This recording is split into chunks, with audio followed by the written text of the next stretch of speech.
Trump menjual dirinya sebagai pembawa damai. Tetapi dalam krisis Iran, justru tangannya yang membuat api kembali membesar. Setelah nota damai diteken, Hormuz dibuka, dan pasar minyak mulai tenang, namun keesokan harinya, Trump sendiri membalik meja. Jet tempur Amerika menghantam target Iran di sekitar Hormuz, merobek jeda yang baru saja ia klaim sebagai kemenangan. Teheran membalas tanpa ragu, drone dan rudal diklaim menghantam Ali Al-Salem di Kuwait dan markas armada kelima di Bahrain. Dari mediator menjadi pemantik perang, Trump kini terlihat bukan mengendalikan krisis, tetapi ditelan oleh kekacauan yang ia ciptakan sendiri. Sementara diplomasi Doha tinggal bergantung pada benang yang nyaris putus. Dari damai ke perang dalam hitungan hari, apakah Trump memimpin krisis ini atau justru menjadi sumber kekacauannya?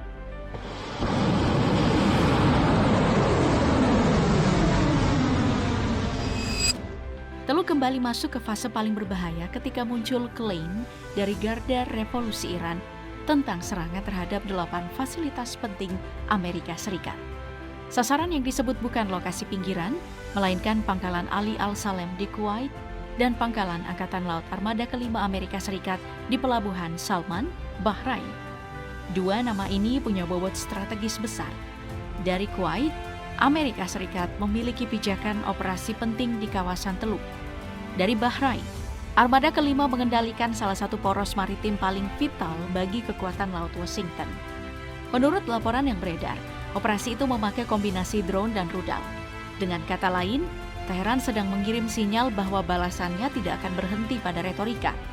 Dalam narasi Iran, serangan tersebut merupakan jawaban atas gempuran Amerika terhadap target Iran di Selat Hormuz. Tetapi bagi Amerika dan monarki teluk, maknanya jauh lebih keras. Fasilitas militer Amerika Serikat di kawasan tidak lagi sepenuhnya aman dari tekanan langsung Iran. Efek politiknya langsung menyebar. Negara-negara teluk menaikkan kewaspadaan, kesepakatan damai yang baru berdiri di atas fondasi rapuh kembali terancam, dan pasar energi dunia lagi-lagi dihantui ketidakpastian. Pada tahap ini, konflik tidak lagi terkunci di ruang udara Hormuz. Ia mulai bergerak ke jantung arsitektur militer Amerika di teluk. Dari sinilah eskalasi berubah menjadi krisis kawasan yang lebih luas, karena setiap serangan kini membawa resiko balasan berantai yang sulit untuk dikendalikan. Allahu Akbar! Allahu Akbar! Allahu Akbar! Padahal beberapa waktu sebelumnya, tepatnya pertengahan Juli, dunia sempat melihat peluang reda. Donald Trump dan Masoud Pezeshkian menandatangani nota kesepahaman secara online untuk menghentikan perang dan membuka Selat Hormuz. Dampaknya cepat terasa. Harga minyak dunia mulai turun dan banyak pihak menyambutnya sebagai napas perdamaian. Tetapi tidak semua pihak lega. Israel justru melihat kesepakatan itu sebagai ancaman strategis. Jika Washington dan Teheran berdamai, ruang pembenaran untuk menyerang Iran ikut menyempit. Sebab bagi Israel persoalannya bukan sekadar hidup berdampingan, melainkan bagaimana menghapus pengaruh Iran dari Timur Tengah. Israel kemudian memainkan langkah yang sangat beresiko. Di saat gencatan senjata masih rapuh, Tel Aviv justru dianggap merusak salah satu butir nota kesepahaman dengan menyerang Lebanon. Teheran membacanya sebagai pelanggaran besar, lalu membalas dengan cara yang langsung mengguncang kawasan. Selat Hormuz kembali ditutup setelah sebelumnya sempat dibuka. Pada awalnya, Trump terlihat mengambil posisi yang menguntungkan Iran. Ia menelpon Perdana Menteri Netanyahu dan mengecam tindakan pasukan Israel di Lebanon. Tekanan itu membuat Netanyahu harus menarik kembali pasukannya. Seharusnya momen ini bisa menjadi jalan untuk menurunkan suhu konflik. Tetapi sikap Trump yang berubah-ubah justru menarik kawasan kembali ke jurang eskalasi baru.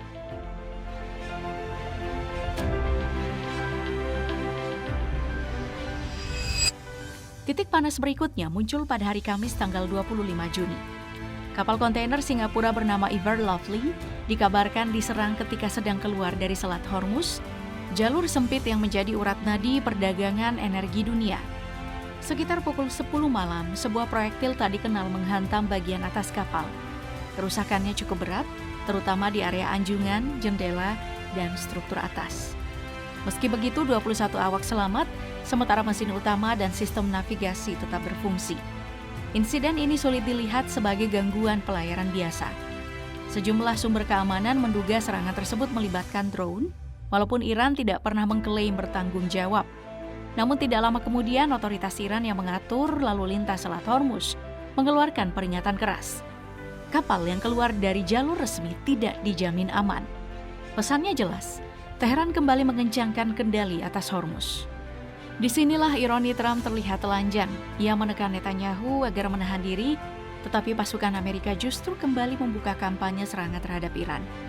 Hanya sehari setelah kapal kontainer Singapura diserang, militer Amerika Serikat kembali bergerak. Langkah ini membuat pesan damai Washington terdengar semakin tidak konsisten di mata kawasan.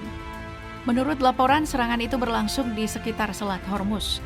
6 pesawat tempur Amerika dikerahkan untuk menghantam 4 target sekaligus yang disebut berkaitan dengan fasilitas pertahanan dan pengawasan Iran di kawasan tersebut.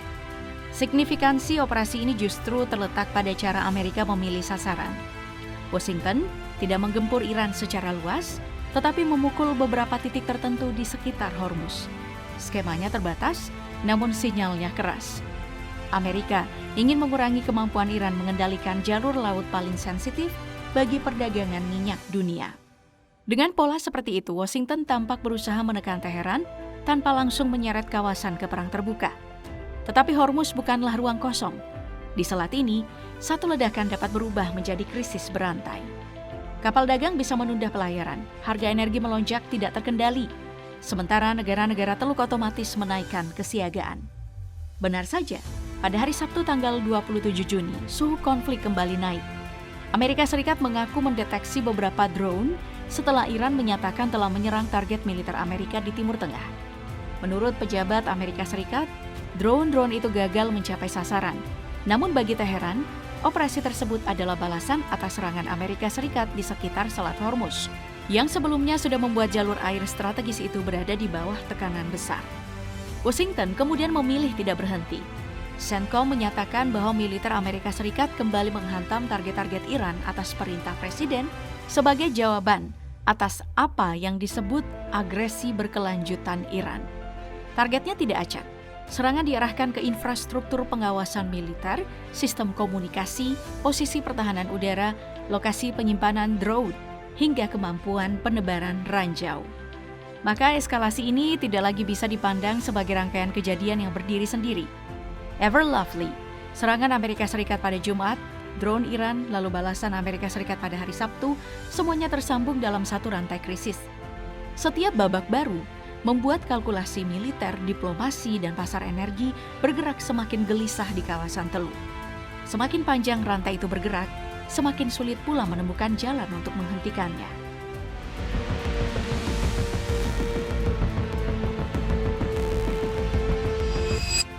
Ketika konflik menyentuh jalur energi paling sensitif di planet ini, pasar minyak tidak mungkin diam.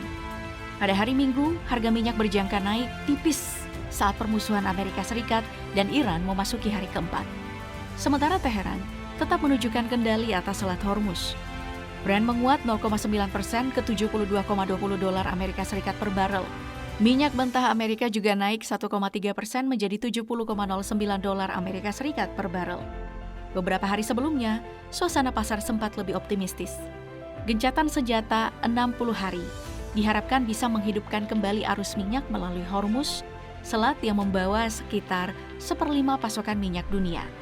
Setelah perjanjian 17 Juni, lalu lintas tanker memang sempat meningkat.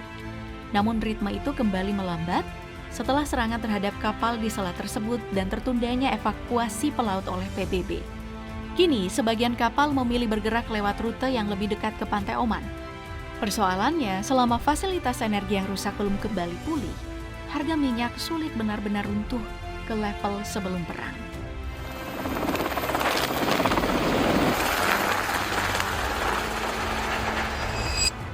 Meski begitu, masih ada ruang kecil untuk menahan api konflik. Washington kembali bergerak. Seorang pejabat pemerintahan Trump menyebut Amerika Serikat dan Iran akan menghentikan aksi untuk sementara setelah beberapa hari saling serang di sekitar Selat Hormuz. Isyaratnya penting, kapal-kapal disebut dapat kembali bergerak bebas, setidaknya dalam jeda yang terbatas. Namun, keadaan belum bisa disebut aman karena sikap resmi Iran terhadap penghentian sementara ini masih belum sepenuhnya terang. Bersamaan dengan itu, Washington dan Teheran disebut sepakat bertemu di Doha, Qatar pada hari Selasa untuk membahas langkah lanjutan.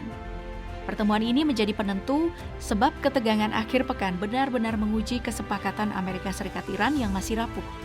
Trump sempat mengancam tindakan militer tambahan jika serangan Iran terus berlanjut. Sebaliknya, Iran memperingatkan bahwa pelanggaran gencatan senjata dapat memutus seluruh proses diplomatik, sekaligus mengembalikan kawasan ke siklus ancaman, serangan, dan balasan yang jauh lebih berbahaya sekali lagi.